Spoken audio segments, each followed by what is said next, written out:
গতকাল যে মেডিকেল ও dental admission টেস্টের রেজাল্ট হয়েছে, এই রেজাল্টে জাতীয় মেধায় দ্বিতীয় হয়েছে আমাদেরই তাসনিয়া তৌফিক নাবিহা। অনেক অনেক পরিশ্রম করেছি একটা রেজাল্টের জন্য। আমি ভাবিনি যে আমি টপ 20-র মধ্যে থাকবো, বাট আমার মনে হয়েছিল যে হয়তো ডিএমসিতে হতেও পারে। যদিও পরীক্ষার হলে বসে বসে তো আমি তো অনেক প্যানিক করছিলাম, ভাবছিলাম যে আমার সরকারিতেই হয়তো হবে না। আমি ফ্রেজ অ্যান্ড ক্লাসের ক্লাসগুলো আমি খুবই ভালো করে করেছিলাম। আমি জানতাম না আসলে এই জিনিসটা যে আমার মেডিকেল অ্যাডমিশন জার্নিতে এতটা হেল্প করবে, কারণ ওই টাইমে হঠাৎ করে ফ্রেজ অ্যান্ড ক্লাস দেখে আমার মনে হচ্ছিল যে স্যারের ক্লাস যদি আমি না করতাম তাহলে আমার পক্ষে এগুলো এত তাড়াতাড়ি পড়াটা একদমই পসিবল হতো না। ওগুলো যেগুলো উনি এক্সট্রা পড়িয়েছিলেন ওগুলো পরবর্তীতে আমার অ্যাডমিশনে কাজে লেগে গিয়েছিল। এর জন্য আমি স্যারের প্রতি অনেক গ্রেটফুল। পুরো অনলাইন জগতে একটা গুজব সৃষ্টি হয়েছে, আমি তার তীব্র নিন্দা জানাই। তাসনিয়া তৌফিক নাবিহার মুখ থেকে শুনতে চাই। আসসালামু আলাইকুম। আমার পাশে বসে আছে সেরাদের সেরা। গতকাল যে মেডিকেল ও ডেন্টাল অ্যাডমিশন টেস্টের রেজাল্ট হয়েছে, এই রেজাল্টে জাতীয় মেধায় দ্বিতীয় হয়েছে আমাদেরই তাসনিয়া তৌফিক নাবিহা। নাবিহাকে অনেক অনেক অভিনন্দন, শুভেচ্ছা।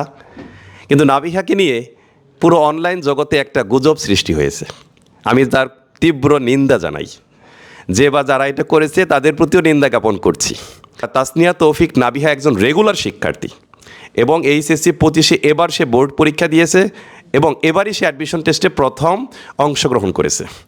এই কথাটা আমরা তাসনিয়া তৌফিক নাবিহার মুখ থেকে শুনতে চাই। ফেসবুক, ইনস্টাগ্রাম কোথাও খুব একটা আসলে কখনো অ্যাক্টিভ ছিলাম না। এই জন্য আমি যে সেকেন্ড টাইম এই জিনিসটা আমি ফেসবুক থেকেই আমার ফ্রেন্ডদের কাছ থেকে জানতে পেরেছি। বিভিন্ন জায়গায় বিভিন্ন ধরনের কথাবার্তা শুনলাম যে আমি নাকি কার খালাতো বোন, আমার অবশ্য খালা নাই কোনো, আমি নাকি কার মামাতো বোন, আমার কোনো মামাতো বোন আছে বাট তারা মেডিকেলে না এই মুহূর্তে। তো যাই হোক, নিজের ব্যাপারে অনেক ধরনের জিনিসপত্র শুনতে পাচ্ছি, বাট আমি ফার্স্ট টাইমার। সেকেন্ড টাইমারদের প্রতি আমার কোনো গ্রাজ নাই, বাট আমি ফার্স্ট টাইমার, আমি সেকেন্ড টাইমার না। তাসনিয়া তৌফিক নাবিহা আমাদের মাসুদ ইংলিশ একাডেমিতে ক্লাস 8 থেকে পড়াশোনা করছে এবং তাকে আমরা ছোটোবেলা থেকেই চিনি এবং সে একজন রেগুলার শিক্ষার্থী। প্রথম কনফিউশন আশা করি ক্লিয়ার। এখন আমরা মূল আলোচনায় যাই। এত বড় একটা অর্জন, এটাকে স্বপ্ন ছোঁয়া বলতে পারেন। সারা বাংলাদেশের শিক্ষার্থীদের একটা স্বপ্ন, তারা ডিএমসিতে পড়বে, ঢাকা মেডিকেল কলেজে পড়বে। আপনি সেই স্বপ্নকে স্পর্শ করলেন, এমন সময় আপনার অনুভূতি কেমন, আমরা সেটা শুনতে চাই। এটা তো অবশ্যই মানে একদম আনবিলিভেবল একটা ব্যাপার। আমি তো প্রথমে বিশ্বাস করতে চাইনি, এর জন্য আমি একাধিক সাইট চেক করার চেষ্টা করেছিলাম। তো একাধিক সাইটে চেক করবো, ওই টাইমটাও পাইনি। তার আগেই দেখি যে বিভিন্ন জায়গা থেকে কল টল দিয়ে আমার অলরেডি ডাবল চেক যা করার হয়ে গিয়েছিল। আমি আসলে কি মানে আমার রেজাল্ট নিয়ে আমার অনুভূতি কি, এটা নিয়ে ভাবার আমি আসলে টাইমই পাই নাই। মানে সিচুয়েশনটা এমন হয়েছে, কারণ এত বেশি কলস এসেছে, এত বেশি মানে হ্যাসেল হয়েছে। মানে আমি জানিও না আজকে আমার কি কার কার সাথে দেখা করার কথা, কী করা আমার কোনো আইডিয়াই নাই। তো যাই হোক, আমার কাছে জিনিসটা অ্যাস্টাউন্ডিং লেগেছে।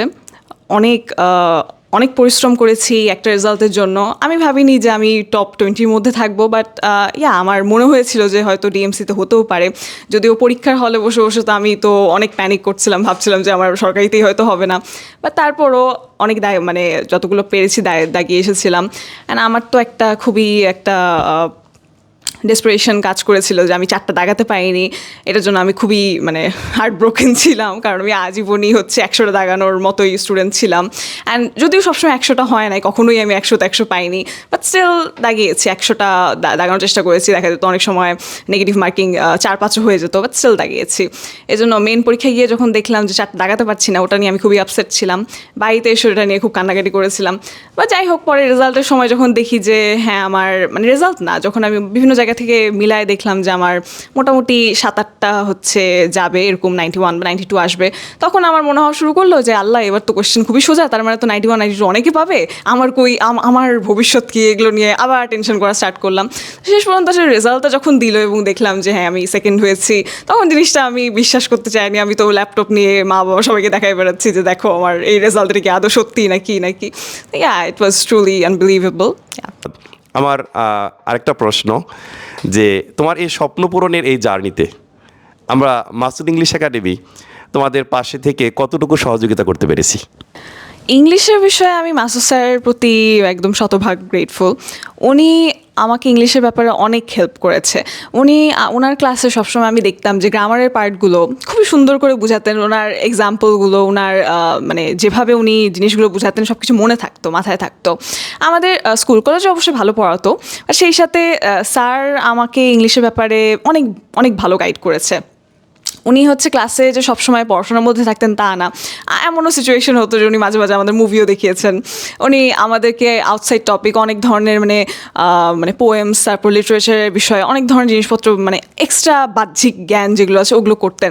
প্লাস উনার একটা জিনিস আমার খুবই হেল্পফুল ছিল আমার জন্য, সেটা হচ্ছে যে উনি ফ্রেজ অ্যান্ড ক্লজের আমাদের একটা এক্সট্রা ক্লাস নিয়েছিলেন, যেটা আমি জানতাম না যে আমাদের যে অ্যাকচুয়ালি এইচএস সিলেবাসে সেভাবে ছিল না। মানে ওটা যেটা ছিল সেটা এমনি এমনি আসলে পারা যায়, এটা আমি জানতাম না। এই জন্য ওনার ওই ফ্রেজ অ্যান্ড ক্লজের ক্লাসগুলো আমি খুবই ভালো করে করেছিলাম। আমি জানতাম না আসলে এই জিনিসটা যে আমার মেডিকেল অ্যাডমিশন জার্নিতে এতটা হেল্প করবে, কারণ ওই টাইমে হঠাৎ করে ফ্রেজ অ্যান্ড ক্লজ দেখে আমার মনে হচ্ছে যে স্যারের ক্লাস যদি আমি না করতাম তাহলে আমার পক্ষে এগুলো এত তাড়াতাড়ি পড়াটা একদমই পসিবল হতাম না।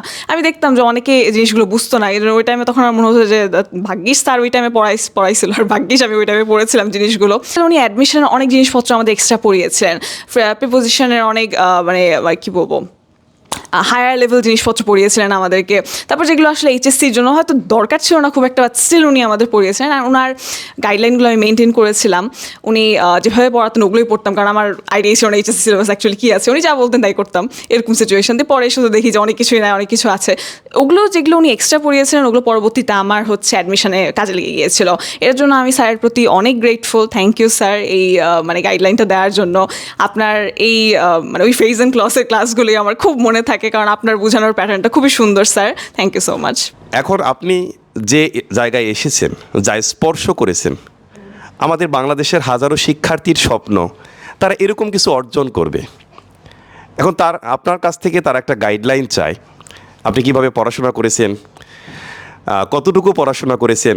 কারণ এরকম একটা কথা প্রচলিত যে যারা এরকম টপ করে তারা নাকি 10-12 ঘন্টা 13 ঘন্টা করে পড়াশোনা করে। আপনি আমাদের সামনে আজকে অনেস্টলি বলবেন আসলে কতটুকু আপনি পড়াশোনা করতেন। এবং যদিও আপনি বলেছেন 100 পান না, কিন্তু আমার কিন্তু মনে আছে আমাদের যে মাসুদ ইংলিশ একাডেমির এক্সামগুলো হয়েছে, এই ক্লাস 8 থেকে আপনি মডেল টেস্ট পর্যন্ত সবগুলো এক্সামই দিয়েছেন, এবং সেগুলোতে সবসময় দেখতাম ফার্স্ট সেকেন্ড থার্ডে আপনি থাকতেন। এবং আমি এটা বিশ্বাস করি যে এই ধরনের অ্যাডমিশন টেস্টে এত ভালো একটা রেজাল্ট করা, এটা শুধুমাত্র ওই 3 মাসের পড়াশোনায় পসিবল না, এটা ইম্পসিবল। এটা একটা কন্টিনিউয়াস প্রসেস, এর মধ্যে থাকতে হয়।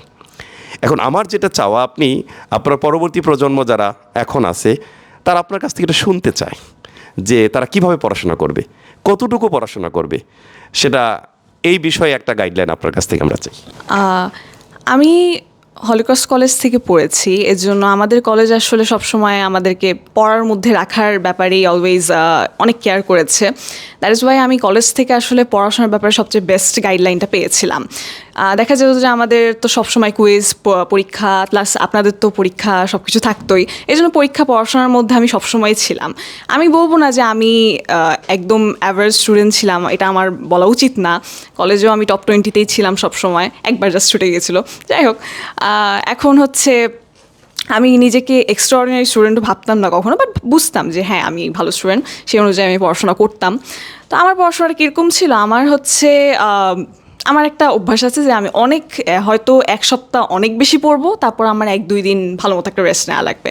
ইউজুয়ালি দেখা যায় যে যখন মডেল টেস্ট বা এই ধরনের কিছু কলেজে যখন অনেক বড় পরীক্ষা হতো, ওটার পর আমি 2-3 সপ্তাহ কিচ্ছু মানে না পড়ে থেকে যেতাম, এরকম সিচুয়েশন। হ্যাঁ, হয়তো সারাদিনে 3-4 ঘন্টা হায়েস্ট পড়তাম, কলেজের ক্লাস তো আছে, সেই সাথে মানে ওই টাইমটাতে আমার একটু ব্রেক নেওয়া লাগতো ওই টাইমে। কিন্তু পরীক্ষার আগের টাইমটা, পরীক্ষার অলমোস্ট 1-2 মাস আগে, ওই টাইমটাতে আমি একদম ধুমায় পড়তাম এমন না, পড়তাম।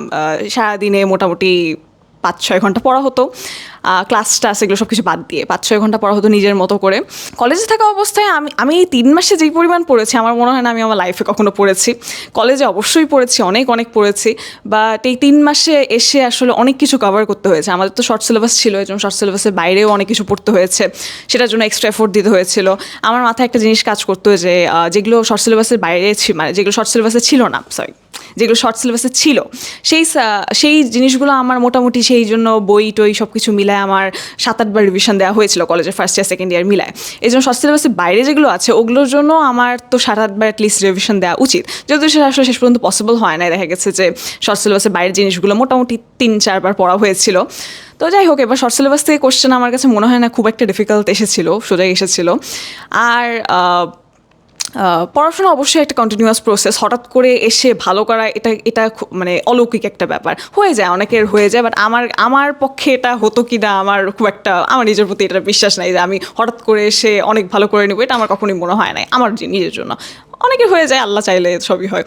যাই হোক, এখন খুব চমৎকার, খুব গোছানোভাবে বলেছে নাবিহা, অনেক ভালো বলেছে। তো এখানে একটা কথা ছিল যেটা আমিও বিশ্বাস করি, যে self motivation is the best medicine to achieve goal or dream.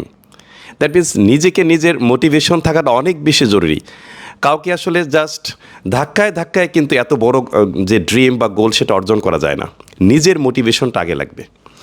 তো এখন আমার আরেকটা প্রশ্ন, এই যে আপনি কথাটা বললেন যে 3 মাসে অনেক পরিশ্রম করতে হয়েছে, পরিশ্রম করাটা কিন্তু কষ্টের, এটা আমরা বুঝি, কিন্তু কখনো কি আমার মনে হয়েছে না আর পারছি না, হাল ছেড়ে দেই, বা কখনো এরকম কি এই ক্লান্তি, অবসাদ বা এরকম কোনো অনুভূতি কখনো আসছে?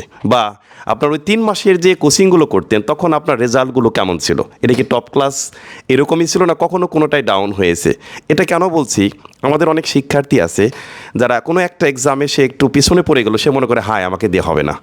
আপনি এই বিষয়টা একটু ক্লিয়ার করবেন। আমি যখন বিভিন্ন জায়গায় পরীক্ষা দিতাম তখন দেখা যেত যে সাধারণত আমার রেজাল্টটা অলওয়েজ মানে থাকতো টপ 20 বা টপ 50-র মধ্যেই থাকতো, কারণ পরীক্ষাগুলো আসলে আমি অনেক সিরিয়াসনেস নিয়ে দিতাম, সিরিয়াসনেস নিয়ে দিতাম, বাট স্টিল যেটা মেইন পরীক্ষার মতো করে সিরিয়াসনেস নিয়ে দিই নাই।